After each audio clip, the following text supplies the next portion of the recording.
आज हम पढ़ेंगे दिल्ली पर फारसी प्रभाव, पर्शियन इन्फ्लुएंस इन दिल्ली। कल्पना कीजिए 16वीं और 17वीं शताब्दी की दिल्ली।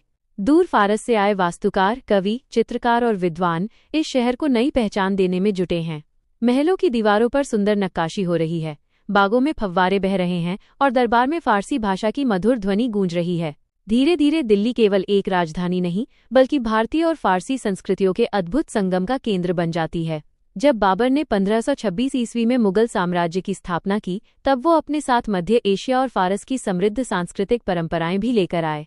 लेकिन वास्तविक रूप से फारसी प्रभाव हुमायूं के समय और अधिक बढ़ा।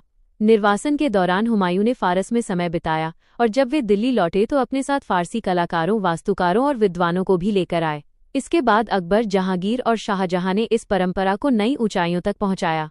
कल्पना कीजिए, दिल्ली में लाल बलुआ पत्थर और सफ़ेद संगमरमर से भव्य इमारतें बन रही हैं। हुमायूं का मकबरा, लाल किला, जामा मस्जिद और शाहजहानाबाद जैसी धरोहरों में फारसी स्थापत्य की स्पष्ट झलक दिखाई देती है। चारबाग शैली के उद्यान, ऊंचे गुंबद, नुकीली मेहराबें, संगमरमर की जड़ाई और सममितीय डिजाइन मुगल वास्तुकला की विशेष पहचान बन गए। समय आगे बढ़ा। फारसी प्रभाव केवल इमारतों तक सीमित नहीं रहा। फारसी भाषा मुगल दरबार की आधिकारिक भाषा बनी। प्रशासन, न्याय, साहित्य और राजकीय अभिलेखों में इसी भाषा का उपयोग होने लगा। प्रसिद्ध कवियों और विद्वानों ने फारसी साहित्य को नई ऊंचाइयां दी। इसी सांस्कृतिक मेल से आगे चलकर उर्दू भाषा का विकास हुआ, जिसने दिल्ली की पहचान को और समृद्ध बनाया। चित्रकला, सुलेख, कैलीग्राफी, संगीत, वस्त्र और खानपान पर भी फारसी संस्कृति की गहरी छाप पड़ी। आज भी पुरानी दिल्ली की गलियों, मुगल स्मारकों, उद्यानों और संग्रहालयों में ये सांस्कृतिक विरासत जीवित दिखाई देती है।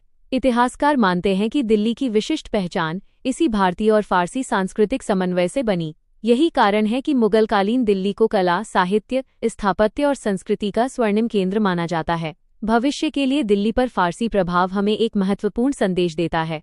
महान सभ्यताएं तब बनती हैं जब वे नई संस्कृतियों को अपनाकर उन्हें अपनी पहचान का हिस्सा बना लेती हैं।